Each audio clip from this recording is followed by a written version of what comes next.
खबरनामे में खुश आमदीद। सबसे पहले मुल्की मईशत के लिए अच्छी खबर। माशी उफक पर कई माह से जारी बेयकीनी के बादल छट गए। पाकिस्तान और IMF के दरमियान कर्ज प्रोग्राम की बहाली के लिए स्टाफ की सतह पर मुआहिदा तय पा गया। IMF 1 अरब 17 करोड़ डॉलर की अगली किस्त जल्द जारी करेगा। आलमी इदारे ने कर्ज प्रोग्राम में 1 साल की तोसी और इजाफी 1 अरब डॉलर देने पर भी आमादगी जाहिर कर दी। IMF का एग्जीक्यूटिव बोर्ड मुआहदे की हतमी मंजूरी देगा। इस्लामाबाद से ये रिपोर्ट देखिए। IMF से पाकिस्तानी मईशत और कारोबारी सरगर्मियों में इजाफे के लिए नवीद आ गई। कर्ज प्रोग्राम बिलाखिर बहाल। पाकिस्तान को 7वीं और 8वीं इक्तिसादी जायजे की तकमील पर 1 अरब 17 करोड़ 70 लाख डॉलर यकमुश्त मिल जाएंगे। IMF कर्ज प्रोग्राम में जून 2023 तक तोसी और इसका हजम बढ़ाकर 7 अरब डॉलर करने पर भी आमादा हो गया। वजीर खजाना मिफ्ता इस्माइल ने ट्वीट पैगाम में अवाम को खुशखबरी सुनाई। मदद और ताउन पर वजीर आजम, साथी वज़रा और अपनी वजारत के हुकाम का शुक्रिया अदा किया। IMF की जानिब से जारी बयान में कहा गया है कि आलमी सतह पर कीमतों में इजाफे और पॉलिसी इकदाम पर अमल दरामद में ताखीर के बाइस पाकिस्तानी मईशत को संगीन चैलेंजेस का सामना है। जून में महंगाई 20% से तजावुज कर गई, जबकि रुपए की कदर और ज़र मुबादला ज़खायर में तेजी से कमी आई। तवानाई शोबे के गर्दिशी कर्जे में 850 अरब का इजाफा होगा। इससे लोड शेडिंग बढ़ने का खदशा है। IMF के मुताबिक पाकिस्तान ने बिजली की कीमतों में बरवक्त इजाफे, गवर्नेंस में बेहतरी और करप्शन में कमी के लिए इकदाम की यकीन दहानी कराई है। इलेक्ट्रॉनिक एसेट डिक्लेरेशन सिस्टम कायम करने के अलावा नैब समेत इस्तेदाद करप्शन के तमाम इदारों की तहकीकात और प्रोसिक्यूशन की इस्तेदाद कार को बेहतर बनाया जाएगा। IMF ने जोर दिया है कि पाकिस्तान हालिया बजट में ऐलान करदा इकदाम पर मुकम्मल अमल दरामद, अखराजात में कमी और रेवेन्यू में इजाफा यकीनी बनाए। मुश्किल आलमी हालात के तनाजुर में इजाफी इकदाम के लिए भी तैयार रहने की हिदायत कर दी। शकील अहमद, समा, इस्लामाबाद। और इसी मौजू पर बात करने के लिए हमारे साथ माहिर मुआशियात डॉक्टर खाकान नजीब मौजूद हैं। सर, आपको खुशामदीद कहेंगे। ये बताइएगा कि इस मुआहिदे से पाकिस्तानी मईशत को कितना फ़ायदा हो सकता है? Thank you for having me on समा। देखें, इस वक्त पाकिस्तान के जो रिजर्व थे वो 10 बिलियन डॉलर से भी नीचे चले गए थे, बावजूद इसके कि हमें 2.3 बिलियन डॉलर चाइना से आए। तो इसको देखते हुए IMF के साथ मुआहिदा करना निहायत ही जरूरी था। अब इससे जो सबसे बड़ा फायदा होगा वो ये है कि जो हमारी फाइनेंसिंग है ADB से, वर्ल्ड बैंक से और दूसरे ऐसे इदारों से, उसमें एक तेजी आएगी। इसके अलावा हमारे जो पैसे हमारी जो फ्रेंडली कंट्रीज के साथ तय पाए हैं, चाहे वो UAE हो, कतर हो, किंगडम ऑफ सऊदी अरेबिया हो, उनकी भी रिलीज जो है उसमें आसानी पैदा होगी। इससे आपके जो फॉरेन एक्सचेंज रिजर्व्स हैं, सबसे पहले उनमें एक तकवीत मिलेगी और हम उम्मीद करते हैं कि वो यहाँ से बढ़ेंगे।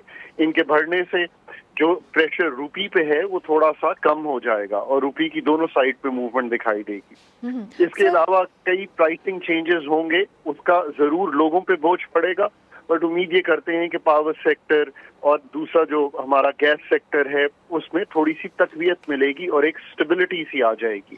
इसके अलावा कुछ हमने मॉनेटरी टाइटनिंग यानी कि शरह सूद में आपने इजाफा देखा, इससे यकीनी तौर पे बिजनेस स्लो होगा, पर इससे कुछ इंपोर्ट्स जो हैं हमारी, उसमें हम उम्मीद रखते हैं कि जैसे जैसे डिमांड कम होगी तो हमारी जो इंपोर्ट्स हैं उसमें भी कुछ कदरे कमी आएगी और हमारा जो प्रेशर है एक्सटर्नल साइड का, जिसे हम कहते हैं हमारे जो बैरूनी अखराजात का प्रेशर है, वो थोड़ा सा बेहतर होगा। सो ओवरऑल इस वक्त all road from Pakistan led to IMF और इसलिए ये मुल्क के लिए बेहतर है। ठीक है सर, अभी जिस तरह से आप बात कर रहे थे, आपने लोगों पर बोझ की बात की, बिजनेस स्लो होने की आपने बात की, तो आपसे ये भी जानना चाहेंगे कि IMF के एलामिया में ये कहा गया है कि पाकिस्तान को 1 अरब 17 करोड़ डॉलर दस्तयाब होंगे, लेकिन जो पाकिस्तान को हालिया बजट पर सख्ती से अमल करना होगा, क्या इलेक्शन के साल में ऐसा मुमकिन है? तो ये आपका बहुत अच्छा सवाल है, इसलिए कि ये एक डिफिकल्ट बैलेंस है जो कोई भी हुकूमत होती उसको करना पड़ता।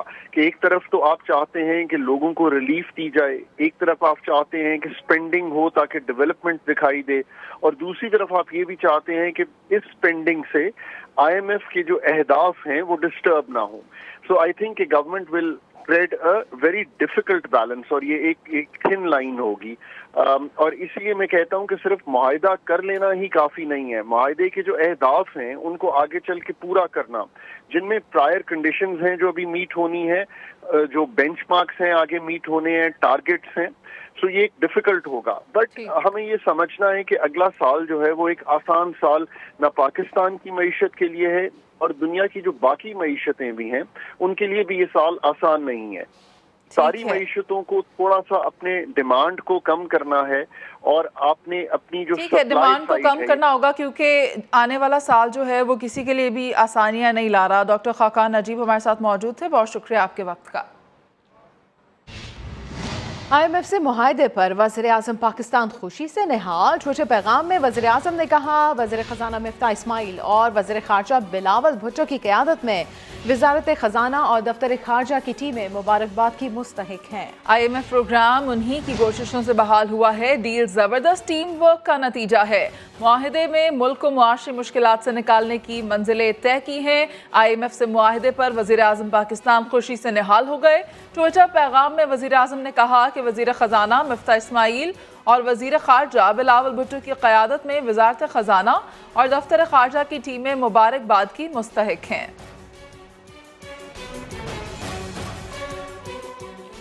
और आवाम के लिए अच्छी खबर, बस चंद घंटों की दूरी पर पेट्रोल सस्ता करने की समरी वज़ारत ख़जाना को मौसूल हो गई है।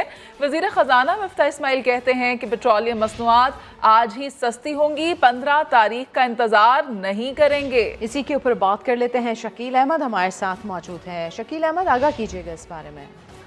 देखिए, इंटरनेशनल मार्केट में चूंकि पेट्रोलियम मसनूआत की कीमतों में कमी आई है और साथ साथ पाकिस्तान का IMF के साथ एग्रीमेंट भी हो गया है, तो अब हुकूमत इस पोजीशन में है कि अवाम को रिलीफ दे सके। ओगरा ने तजवीज़ किया है कि 18 रुपये पेट्रोल सस्ता किया जाए और 30 रुपये से ज़ायद जो है वो डीजल सस्ता किया जाए। वज़ीर ख़जाना मिफ्ता इस्माइल ने मीडिया से गैर रस्मी बातचीत की।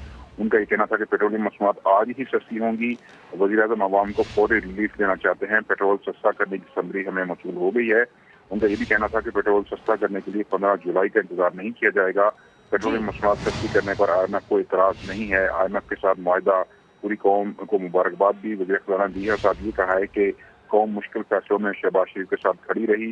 पूरी कौम ने मुश्किल फैसलों में साथ दिया है और अब उनको रिलीफ देने का वक्त है, क्योंकि कौमों पर मुश्किल वक्त आते हैं और पाकिस्तानी कौम ने बुरहान में जो किरदार अदा किया उसको समझा, उस पर हुकूमत उनकी मशहूर है। मुश्किल वक्त के बाद अब कौम को रिलीफ देने का वक्त है और आज ही पेट्रोलियम मसनूआत जो है वो सस्ती होने का इम्कान है। बहुत शुक्रिया शकील अहमद, अपडेट कर रहे थे आप।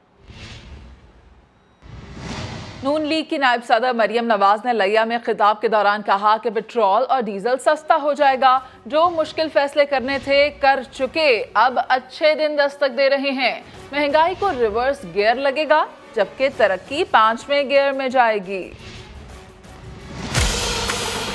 मुश्किल फैसले जो करने थे कर लिए, अच्छे दिन दस्तक दे रहे हैं। शहबाज शरीफ साहब ने समरी मंगवा ली। 24 घंटों में या 48 घंटों में पेट्रोल की कीमतें भी कम होंगी और डीजल की कीमतें भी कम होंगी। जब पेट्रोल की डीजल की कीमतें दुनिया में कम हुई तो शहबाज शरीफ ने कहा कि मैं आवाम को रिलीफ देने में देर नहीं लगाऊंगा। इसको पता चला कि शहबाज शरीफ पेट्रोल की डीजल की कीमतें कम करने वाला है, तो कल जलसे में कहते हैं शहबाज शरीफ कीमतें कम करो। भाई, तुम्हारा कीमतें कम करने से क्या ताल्लुक? बेगाने की शादी में अब्दुल्ला को दीवाना होने की जरूरत नहीं। ये मुस्लिम लीग नून का काम है। महंगाई को अब रिवर्स गियर लगेगा और तरक्की अब 5वें गियर में जाएगी इंशाल्लाह। पेट्रोलियम मसनूआत की कीमतों में 15 से 20 रुपए कमी की खबरों ने आवाम में खुशी की लहर दौड़ा दी है। लाहौर से दानियाल उमर की रिपोर्ट।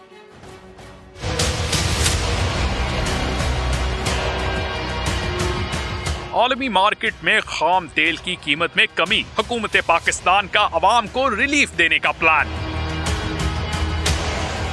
लीटर पेट्रोल में 15 से 20 रुपए तक कमी मुतवक्के। लाहौरियों का कहना है कि हुकूमत इस फैसले पर बड़ी दाद की मुस्तहिक है और इससे महंगाई में कमी आएगी। बहुत अच्छा उनका इक़दाम है कि अगर वो पेट्रोल सस्ता कर रहे हैं, क्योंकि सारा कुछ हमारा पाकिस्तान का जितना भी बिजनेस है, निज़ाम है, वो पेट्रोल पे चलता है। हम जो अल्लाह का शुक्र अदा करते हैं और इन हुकूमत का भी शुक्र अदा करते हैं। रिलीफ का सुनकर ट्रांसपोर्टर्स के उदास चेहरे भी खुशी से खिल उठे। कहते हैं वजीर आज़म शहबाज शरीफ पेट्रोल की कीमत में 20 रुपए तक कमी का ऐलान कर रहे हैं। जल्द 100 रुपए तक कमी का ऐलान भी सुनने को मिलेगा, जबकि मुसाफिरों को भी टिकट सस्ती होने की उम्मीद है। स्टेप बाय स्टेप जो है ना ये इसकी असल पोजीशन पे ले आएंगे ताकि हम अपनी गाड़ी चला सकें। लोगों को खाने पीने की इतनी मुश्किलात आ रही है, वहाँ पर अगर थोड़े से ट्रैवल अलाउंस हमें थोड़ी सी रिलीफ मिल जाती है तो बहुत ही अच्छा होगा। खवातीन भी खुशी से निहाल हैं। कहती हैं पेट्रोल सस्ता होने से किचन के बजट में रिलीफ मिलेगा और साथ ही साथ मेकअप का सामान भी सस्ता होगा। इससे ज्यादा कम करेगा। 100 आपने इंक्रीज किया तो 150 तक आप इसको डिक्रीज करें ताकि ज्यादा अच्छे पॉजिटिव असरात और आपको नेक्स्ट टाइम मैंडेट भी मिले। राइड्स वगैरह जब हम लोग बुक करते हैं, जाहिर सी बात है वी आर वर्किंग लेडीज, तो उसमें हमें बहुत ज़्यादा जो है डिफ़िकल्टी का सामना था और दूसरा कॉस्मेटिक जो हर लड़की की ज़रूरत है। अवामी हलकों ने तो पेट्रोल सस्ता करने के इकदाम को बेहतरीन करार दे दिया है। अब सिर्फ इंतजार है हुकूमती नोटिफिकेशन का। कैमरा टीम रिपोर्टर नवीन अली और दानिश मुनीर के साथ दानियाल उमर, समा, लाहौर। सुप्रीम कोर्ट ने इमरान खान के खिलाफ तहरीक अदम एतमाद मुस्तरद करने से मुतल्लिक डिप्टी स्पीकर कासिम सूरी की रूलिंग गैर आईनी करार देने का तहरीरी फैसला जारी कर दिया। साबिक वज़ीर आज़म के असम्बलियाँ तहलील करने का हुक्म भी गैर कानूनी करार देते हुए कलअदम करार दे दिया। जस्टिस मजहर आलम खेल ने इजाफी नोट में लिखा कि डिप्टी स्पीकर की नाम नहाद रूलिंग बदनीयती पर मुश्तमिल थी। मुबैना गैर मुल्की खत का मुकम्मल मतन अदालत को दिखाया ही नहीं गया, सिर्फ चंद मंदरजात बताए गए। कासिम सूरी ने पहले से तैयार करदा रूलिंग पढ़कर सुनाई। सदर इमरान खान, असद कैसर, कासिम सूरी, फवाद चौधरी ने आइन से सरकशी की मुकदमा चलाने का फैसला पार्लियामेंट पर छोड़ते हैं। इस्लामाबाद से शहजाद अली की रिपोर्ट।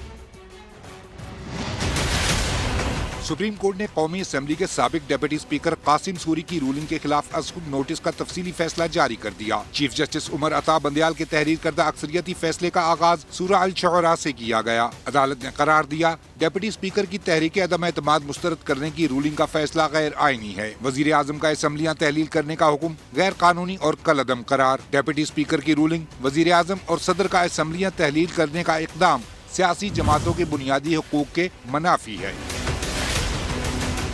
फैसले के मुताबिक तहरीक इंसाफ के वकील ने बैरूनी मुदाखलत के मरासले का हवाला दिया लेकिन मुकम्मल मतन नहीं दिखाया। सिफारती ताल्लुकात के पेश नजर अदालत मरासले से मुतालिक कोई हुक्म नहीं दे सकती। अलबत्ता अदालत बैरूनी मुदाखलत से मुतालिक दलील से मुतमईन नहीं। तफसीली रूलिंग से साबित हुआ कि बैरूनी साजिश के नामुकम्मल, नाकाफी और गैर नतीजा खेज हक़ाइक़ स्पीकर को पेश किए गए। डिप्टी स्पीकर ने कौमी सलामती को जवाब बनाकर तहरीक अदम एतमाद मुस्तरद कर दी। 2 अप्रैल को उस वक्त के वजीर कानून ने बैरूनी मुदाखलत से मुतालिक कमीशन बनाने का कहा, जिससे जाहिर है साबिक हुकूमत को बैरूनी मुदाखलत का शक था। कौमी सलामती के लिए दी गई 3 अप्रैल की स्पीकर रूलिंग शवाहिद पर मबनी होनी चाहिए थी। बगैर सबूत के लिए गए हुकूमती इक़दामात का अदालती जायजा लिया जा सकता है। फैसले में ये भी कहा गया है कि कौमी सलामती कमेटी के इजलास में पाकिस्तान के अंदरूनी मामलात में बैरूनी मुदाखलत को तस्लीम किया गया, लेकिन एलामिये में किसी तहकीकात और अपोजिशन जमातों की साजिश का कोई जिक्र नहीं। सिफारती मरासले से मुताल्लिक फैसला करना एग्जीक्यूटिव का काम है। साबिक वज़ीर आज़म, सदर, स्पीकर और डिप्टी स्पीकर के खिलाफ आर्टिकल 6 के तहत कार्रवाई होगी। सुप्रीम कोर्ट के तफसीली फैसले के बाद वफाकी वज़ीर साद रफ़ीक की ट्वीट लिखा, अगर ऐसा ना किया तो हर आने वाला आइन की बेहुरमती करता रहेगा। साबिक वज़ीर आज़म, सदर, स्पीकर और डिप्टी स्पीकर के खिलाफ आर्टिकल 6 के तहत कार्रवाई होगी। सुप्रीम कोर्ट के तफसीली फैसले के बाद वफाकी वज़ीर साद रफ़ीक उनकी जानिब से ट्वीट किया गया। उन्होंने ये लिखा कि अगर ऐसा ना किया तो हर आने वाला आइन की बेहुरमती करता रहेगा।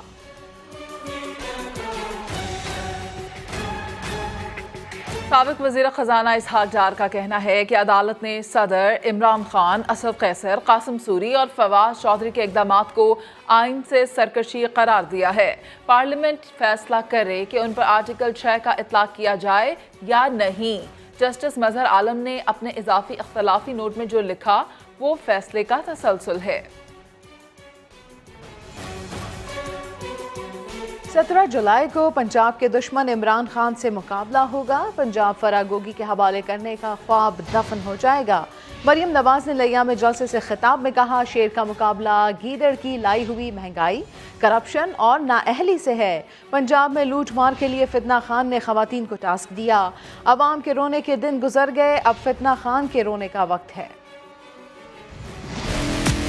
17 जुलाई को शेर का मुकाबला उस गीदड़ की लाई हुई महंगाई से है। फितना खान पंजाब आपकी तबाही का सबसे बड़ा मंसूबा है, जिसका मास्टरमाइंड आगे इसने फराह गोगी और बुशरा पीरनी को रखा हुआ था। पहला मैंने हुक्मरान देखा है जिसने पंजाब को लूटने के लिए घर की खवातीन को लगाया हुआ था। नवाज शरीफ ने बनाया सीपेक और इमरान खान ने क्या बनाया? जीपेक, गोगी पिंकी इकोनॉमिक कॉरिडोर। याद रखो फितना खान, अवाम के रोने के दिन खत्म हो गए, अब तुम्हारे रोने के दिन शुरू हो गए। कहता था 90 दिन में करप्शन खत्म करूंगा, करप्शन खत्म हुई, उल्टा कहीं से फराह गोगी निकल आई, कहीं से बुशरा पीरनी निकल आई, कहीं से इब्राहिम मालिका निकल आया। चुल्लू भर पानी में डूबा नहीं डूबा। इमरान खान का कहना है कि इलेक्ट्रॉनिक वोटिंग मशीन के जरिए इलेक्शन कराने की बड़ी कोशिश की, लेकिन ताकतवर हलकों ने मुखालफत कर दी। जंग 18 हजारी में जलसे से खिताब में फिर धांधली का इल्जाम लगाया। कहा मिस्टर एक्स लाहौर में बैठा है, मिस्टर वाई को मुल्तान भिजवाया है, उन्हें चोरों को इलेक्शन जितवाने का हुक्म मिला है। मैंने बड़ी कोशिश की साफ और शफाफ इलेक्शन करवाएं पाकिस्तान में। 2.5 साल से कोशिश करता रहा कि इलेक्ट्रॉनिक वोटिंग मशीन पाकिस्तान में लेके आए। इन्होंने पूरी मुखालफत की और इनके साथ मिल गया चीफ इलेक्शन कमिश्नर और वो भी लोग जो पावर में बैठे हैं इस मुल्क में बड़ी देर से, वो भी जो इलेक्शन को देखते हैं कि जिधर मर्जी रिजल्ट करवा दे, उन्होंने भी नहीं मशीन आने दी। हमारा मुकाबला शरीफ खानदान और इनके दरबारियों से, इलेक्शन कमीशन से जो इनके साथ मिला हुआ है, और उसके अलावा एक मिस्टर एक्स बैठा हुआ है लाहौर में और एक मिस्टर वाई को भिजवाया हुआ है मुल्तान में। ये भी तैयारी कर रहे हैं। इनको हुक्म मिला है कि हर तरह तुमने इन चोरों को इलेक्शन जिताना है। इतवार को जो इलेक्शन आ रहा है ये हमारे मुल्क के मुस्तकबिल का फैसला करेगा। हमने मिलके इनको ऐसे इलेक्शन हराना है। अंपायरों के बावजूद हमने मैच जीतना है।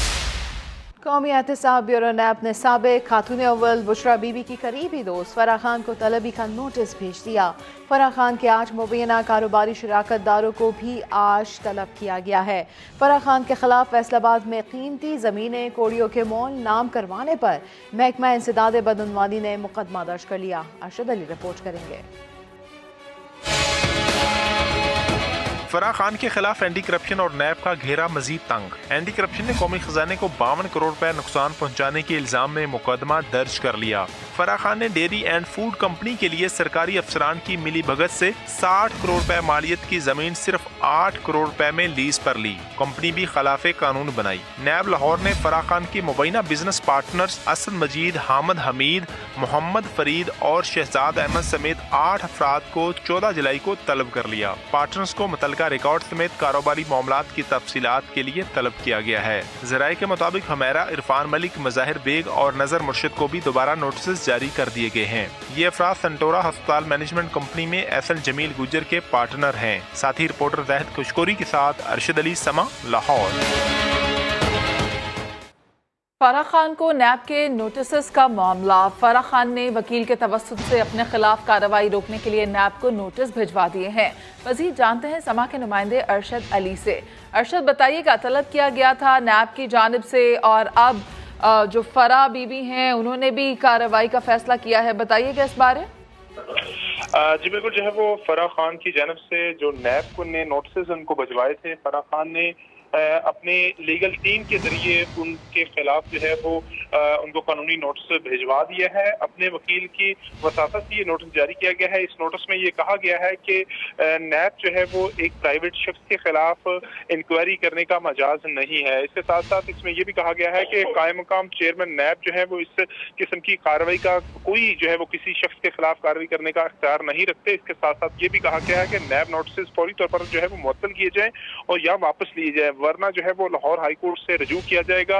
ये जो है वो फराह खान की जानिब से उनके वकील ने नैब को जो है वो नोटिस जो है वो कानूनी नोटिस जो है वो भिजवा दिए हैं। ठीक है अरशद, अपडेट कर रहे थे, शुक्रिया आपका। आज़ाद कश्मीर में बारिश का सिलसिला दोबारा शुरू हो गया है। वादी नीलम के बालाई इलाकों में मौसम सर्द हो गया है। पंजाब के मुख्तलिफ शहरों हाफिजाबाद, गुजरात और अटक में भी बारिश का सिलसिला जारी है, जबकि सड़कों पर पानी खड़ा है। टांक में सैलाब ज़दगान की इमदाद और बहाली के लिए पाक फौज की इमदादी कार्रवाइयां जारी हैं। गुजरात, अटक, शेखुपुरा और हाफिजाबाद समेत पंजाब के कई शहरों में बादलों की घन गरज। गुजरांवाला और कामुनकी में बारिश के बाद नशेबी इलाके ज़ेरे आब आ गए। जहलों में बरसात का पानी घरों में दाखिल, मकीनों को परेशानी का सामना। ये देख सकते हैं, ये कमरे की सूरत। सियालकोट में भी बारिश और ठंडी हवाओं ने मौसम को बदल कर रख दिया। अटक के मुख्तलिफ इलाकों में बारिशों से होने वाली तबाही के बाद मुतासरीन बेयार और मददगार हुकूमती इमदाद के मुंतज़िर हैं। एबटाबाद और मानसेरा में काले बादलों का राज। नथिया गली, अयूबिया, ठंडियानी, कमराट और गिरदुनवा में बारिश से मौसम खुशगवार हो गया। सवाबी में घुटनों घुटनों पानी जमा। इंतजामिया की जानिब से ताहाल निकासी ऐप का काम शुरू न किया जा सका। आज़ाद कश्मीर में भी बारिश का सिलसिला दोबारा शुरू। वादी नीलम के बलाई इलाकों में मौसम सर्द हो गया।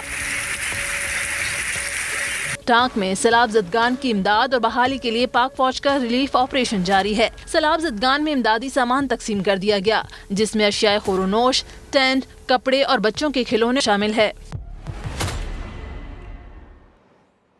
लाहौर में बारिश का सिलसिला आज दूसरे रोज भी जारी है। बारिशों ने जोर पकड़ा तो लाहौरिये मौसम से लुत्फ अंदोज होने के लिए अपने घरों से बाहर निकल आए। बारिशों का ये सिलसिला कब तक जारी रहेगा, जानते हैं फातिमा शिराजी से। जी फातिमा, लाहौर का मौसम कैसा है? जी बिल्कुल, पंजाब भर में मानसून बारिशों का सिलसिला ज़ोरों शोर से जारी है। लाहौर में इस वक्त मौसम बहुत ज़्यादा खुशगवार है। दिन में रात का समा है। इस खुशगवार मौसम ने जुलाई को भी ठंडा कर दिया है। अगर बात की जाए दर्जा हरारत की, तो दर्जा हरारत ज़्यादा से ज़्यादा 32 डिग्री सेंटीग्रेड और कम से कम 26 डिग्री सेंटीग्रेड है। महकमा मौसमियात के मुताबिक ये जो बारिशों का स्पेल है अगले 3 रोज़ तक जारी रहेगा। लाहौरी बहुत ज़्यादा खुश हैं। दरख्त के पत्ते जो हैं वो सरसब्ज़ व शदाब हो चुके हैं और मैं भी अपनी टीम के साथ मौसम बहुत एंजॉय कर रही हूँ। जी फातिमा अपडेट कर रही थी। लाहौर में शदीद बारिश के बायस लेस्को के 95 फीडर्स ट्रिप कर गए हैं। इदारे के तर्जुमान ने साफिन से बिजली की तंसीबात से दूर रहने की अपील की है। लाहौर में शदीद बारिश के बायस लेस्को के 95 फीडर्स ट्रिप कर गए हैं। इदारे के तर्जुमान ने सारिफीन से बिजली की तंसीबात से दूर रहने की अपील कर दी है। और कराची का आई चंद्रीगढ़ रोड पाकिस्तान की मईशत में वही अहमियत रखता है जैसी न्यूयॉर्क की वॉल स्ट्रीट की अमरीकी मईशत में है। कौमी खजाने में खरबों रुपए इसी सड़क से जमा होते हैं, मगर फिर भी किसी हुकूमत को इसे संवारने का ख्याल नहीं आता। उधड़े फुटपाथ, खुले गटर और गड्ढे इस अहम सड़क का बरसों से मुकद्दर है। मोहम्मद अली हफीज की रिपोर्ट।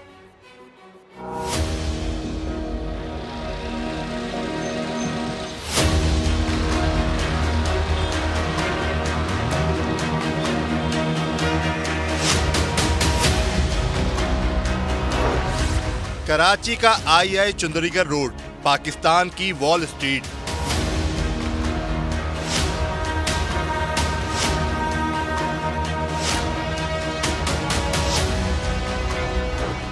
जहां स्टॉक एक्सचेंज भी है और स्टेट बैंक भी। हबीब बैंक प्लाजा भी यहां है और नेशनल बैंक का हेड ऑफिस भी।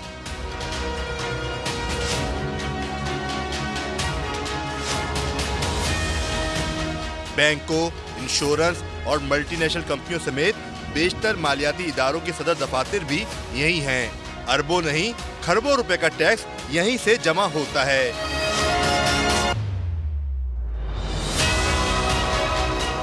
मगर फिर भी इस सड़क की किस्मत नहीं जागती।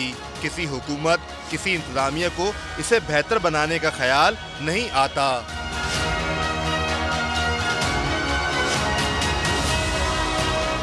सड़क पर गड्ढे हैं, जा बजा खुले गटर हैं और दोनों तरफ की फुटपाथ का सबसे बुरा हाल है।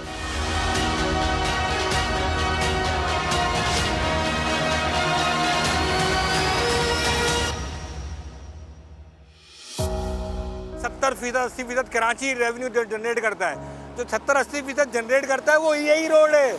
इसी रोड पर जो है स्टॉक एक्सचेंज है, स्टेट बैंक का हेड ऑफिस भी है, बिजनेस की सारी जो हेड ऑफिस हैं वो सारे इधर हैं, सब कुछ इधर ही है। अगर नहीं है तो यहाँ पर जो है ना रोड सही नहीं है, फुटपाथें सही नहीं आई चंडीगढ़ रोड की। सोने पर सुहागा ये कि भाई ये मेन होल खुले हुए हैं। यहाँ मल्टीनेशनल कंपनियों और बैंकों के तमाम दफातर और हेड ऑफिसेज वगैरह हैं और यहाँ पे जो काम करने वाले गुजरने वालों को बहुत तकलीफ का सामना है। फुटपाथ चलने के लिए तो है ही नहीं, आप देखिए फुटपाथें उधड़ी हुई हैं। फुटपाथें यहाँ की टूटी हुई हैं, गटरों के ढकने यहाँ के गायब हैं, स्ट्रीट लाइटें यहाँ पर नहीं है।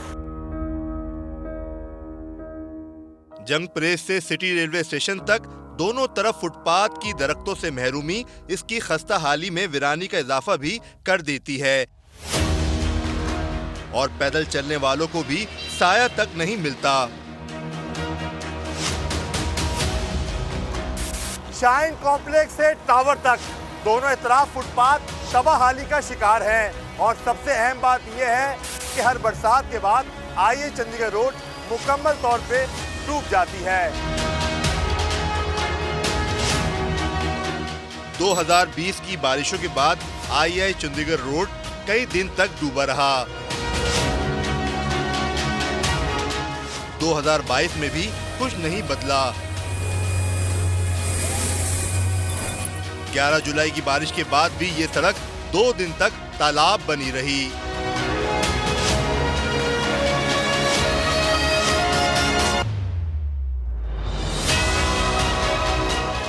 जीपीओ के सामने मौजूद ये बस स्टॉप बताने के लिए काफी ही है कि हुकूमत को शहरियों का कितना ख्याल है। जो सड़क इतनी हसास हो वहाँ स्ट्रीट लाइट्स भी खराब रहती हैं। यहाँ पे स्ट्रीट लाइट मौजूद है लेकिन इसमें लाइट ना होने के बराबर है। और यहाँ पे आए दिन हम जैसे बहुत सारे लोगों के साथ वारदातें की जाती हैं। 2-4 दफा जो है ना मैं खुद यहाँ पे लुट चुका हूँ। आईआई चंडीगढ़ रोड की खस्ता हाली का सवाल एडमिनिस्ट्रेटर कराची से किया तो उनके पास मुस्तकबिल के मंसूबे मौजूद थे। उसको बेहतर बनाने के लिए इक़दाम शुरू कर दिए गए हैं। आप सड़क की पेवंदकारी जो होती है तज़ीन व आराइश के लिए वो तमाम चीज़ों को कर दिया जाएगा। स्ट्रीट लाइट्स वगैरह सब की सब एक बेहतरीन अंदाज से इंशाल्लाह चंडीगढ़ रोड को आप आइंदा चंद हफ्तों में देखेंगे। शाइन कॉम्प्लेक्स से टावर से जो रास्ते जा रहे हैं दोनों तरफ फुटपाथ टूटी हुई है। फुटपाथ कब तक बन जाएगी और वह ड्रग लगाई जाएगी? थोड़ा जैसे आप अच्छा काम भी कर रहे हैं। मैंने आपको यही गुजारिश की ना कि हम वायर को जब अंडरग्राउंड लेके गए तो उसके जो पेवर्स थे उनको निकाला गया। अब पेवर्स को वापस लगाने का प्रोसेस स्टार्ट हो गया है। मुर्तज़ा वहाब सिद्दीकी जो भी कहें, सिंध हुकूमत की 14 साल कारकर्दगी की वजह से लोग इस पर एतबार करने को तैयार नहीं हैं। हमारे जो हुक्मरान है ना वो तो सिर्फ पैसा कलेक्शन करना जानते हैं, उनको लगाने में कोई दिलचस्पी नहीं है। वो लेना जानते हैं, देना नहीं जानते। इतना होने के बाद भी ये हाल है और ये गवर्नमेंट दावे करती है कि हम इस शहर को सही कर देंगे। यहाँ पे कोई तरक्याती काम नहीं देगा। इसको लावारिस, ये मेन रोड है और इसको लावारिस बना के छोड़ा हुआ है। कराची वालों की ये राय 14 साल कारकर्दगी की वजह से बनी है, जिसे बदलने के लिए सिंध हुकूमत को आईआई चंडीगढ़ रोड की किस्मत भी बदलनी होगी। कैमरामैन फैसल लगाई के साथ मोहम्मद अली हफीज, समा, कराची। बराह रास्त आपको लिए चलते हैं। वफाकी वज़रा प्रेस कॉन्फ्रेंस कर रहे हैं। आज़म नज़ीर तार बात कर रहे हैं। मियाँ शहबाज शरीफ साहब ने, जनाब सदर आसफ अली जरदारी साहब ने, बिलावल भुट्टो साहब, मौलाना फजलुर रहमान साहब ने, हमारे दीगर जो इत्तेहादी हैं अख्तर जान बेंगल साहब, ANP से जो हमारे साथी और नेशनल पार्टी के जो इत्तेहादी और MQM ने, इन सारी जमातों ने बैक ज़ुबान हो के कहा कि ये तहरीक अदम एतमाद को रोकने की एक साजिश है, इससे आगे कुछ नहीं है। क्योंकि पाकिस्तान तहरीक इंसाफ और उस वक्त की हुकूमती जो फॉर्मेशन थी, जो इमरान खान साहब थे, उन्होंने अपनी हुकूमत को बचाने के लिए पाकिस्तान को सफारती सतह पे इस हद तक एक्सपोज किया कि हमें यूँ महसूस हुआ जैसे पाकिस्तान सफारती तन्हाई का शिकार हो जाएगा। और ये एक मकरू खेल खेला गया, कौमी सलामती को जवाज़ बना के और पाकिस्तान की एक्चुअली कौमी सलामती को दाव पे लगा के अपनी हुकूमत बचाने की कोशिश की। तो अब ये फैसला आने के बाद ये बात भी रोज़े रोशन की तरह यहाँ हो गई, ये बात खुल के सामने आ गई कि असल में इमरान खान साहब ने अपना इक़्तिदार बचाने के लिए अपने इक़्तिदार को तूल देने के लिए और एक आइनी तरीक़ेकार से रूगर्दानी करने के लिए, बचने के लिए आर्टिकल 95 के तहत जो कि कानून साज और आइन साज इदारे ने जो कानून बना के हमें दिया है, उसको सबवर्ट करने के लिए, उससे रूगर्दानी करने के लिए उन्होंने ये हथियार इस्तेमाल किया, जो मैं समझता हूँ कि सियासी तौर पे एक मकरूह चाल थी। और वो पहले भी बेनकाब हुए, अब अदालती फ़ैसले ने बिल्कुल उनके चेहरे से ये नकाब हटा दिया है। ये बात हकीकत और वाज़े हो गई कि उन्होंने सिर्फ़ और सिर्फ हुकूमत बचाने के लिए बैसाखी के तौर पे ये सारी जो चाल है और ये जो सारा बयानिया है ये डेवलप किया था। पाकिस्तान के गयूर अवाम ने भी इसको कबूल नहीं किया, पाकिस्तान की अदालतें भी इसको मानने पे तैयार नहीं, और पाकिस्तान की जो बाशऊर सियासी क़यादत है उसने भी इसे मुस्तरद किया। और इंशाअल्लाह अल अज़ीज़ इनको इसका हिसाब देना पड़ेगा, कौम इनसे इसका हिसाब लेगी। फैसले में ये भी कहा गया कि अदम एतमाद एक आइनी तरीक़ाकार है और उसको टेक्निकल बुनियादों पे या बदनीति से जब आप डिफीट करते हैं, इख्तियारात का नाजायज़ इस्तेमाल करते हुए, तो ये जो सियासी जमातें और उनसे मुंसलिक लोगों के जो बुनियादी हकूक़ हैं जो आईन पाकिस्तान के तहत इनको तहफ़्फ़ुज़ दिया गया आर्टिकल 17 है, ये उसकी खिलाफ वर्जी है। और ये सरीहन उसकी खिलाफ वर्जी हो अगर इस बयानिए को मान के तहरीक अदम एतमाद को अदालत रद्द नहीं करती, जो रूलिंग को रद्द नहीं करती, उसको रिजेक्ट करने वाली रूलिंग को, तो ये पाकिस्तान के आइन और पाकिस्तान के जो जमहूरी लोग हैं उनके हकूक़ के मुनाफी होगा और उससे रूगर्दानी होगी। और इसलिए अदालत ने कहा कि हम इस पर वी आर कंस्ट्रेंड कि हम इस पर अपना फ़ैसला जारी करें। फैसले में ये भी कहा गया कि किसी भी गैर मुल्की शख्सियत या किसी गैर मुल्की रहनुमा के, पाकिस्तान की उस वक्त की अपोजिशन जमातों के किसी भी रहनुमा या किसी कौमी असम्बली के रुकन जो कि उस प्रोसेस में शरीक थे नो कॉन्फिडेंस के, उनके साथ किसी वफाकी वज़ीर प्रेस कॉन्फ्रेंस कर रहे हैं। और अब बुलेटिन में शामिल करेंगे एक ब्रेक, साथ रहिए।